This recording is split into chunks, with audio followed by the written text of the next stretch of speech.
नेमकी ती घटना आणि काय आपल्याकडे माहिती आहे त्याच्याबद्दल? नमस्कार, सर्वांना शिवजयंतीच्या खूप खूप शुभेच्छा.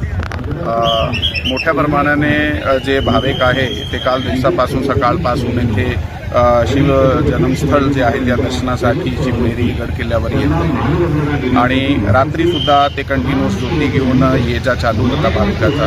त्यातून सकाळी 3-3:30चे दरम्यान एक ग्रुप जे ज्योती घेऊन आला होता तो खाली जात होता.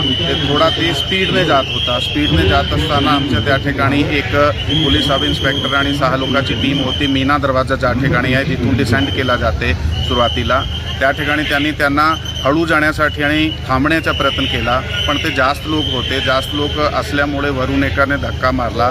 त्याच्यात 4-5 लोक तिकडे पडले. कोणी खाली पडला नाही, पण पाथऱ्या ते बाजूला तिकडे पडले. त्यामध्ये 3 लोकांना पायाला मार लागली आहे. एकाचा पाया मोडला आहे आणि 2 लोकांची किरकोळ जखमी आहे पॅरा. त्याशिवाय आता पोलीस बंदोबस्त अगोदर पण त्यावेळी होता, आतासुद्धा वाढवण्यात आलेला आहे. सर्व सुखरूप चालू आहे आणि कंट्रोल पद्धतीने जे आहे ते लोकांना सोडला जात आहे. माझ्या सर्वाला आव्हान आहे, इथे वयस्कर माणूस पण येत आहे, लहान मुले पण येत आहे, महिला पण येत आहे. ते कृपा करून आपण परत जाते वेळी, आता खालून वर येते वेळी तर सर्वजण एक नियमित स्पीडने येत आहे. ते धावत येऊ शकत नाहीये एका पॉईंटच्या पुढे, परंतु खाली येताना घाईने जाऊ नये आम्ही वारंवार आवाहन करतो. PA सिस्टमवर वारंवार अनाउन्समेंट करतो.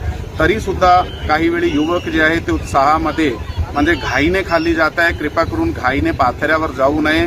आता त्या ठिकाणी एकाचा पाया घसरल्यामुळे 3 लोकांना किरकोळ जखम लागली आहे. तर कृपा करून खाली धावत जाऊ नका, हळू जावा. मी वारंवार PA सिस्टमवर सूचना देतोय. कृपा सर्वांनी सहकार्य करावे. थँक्यू. जय हिंद.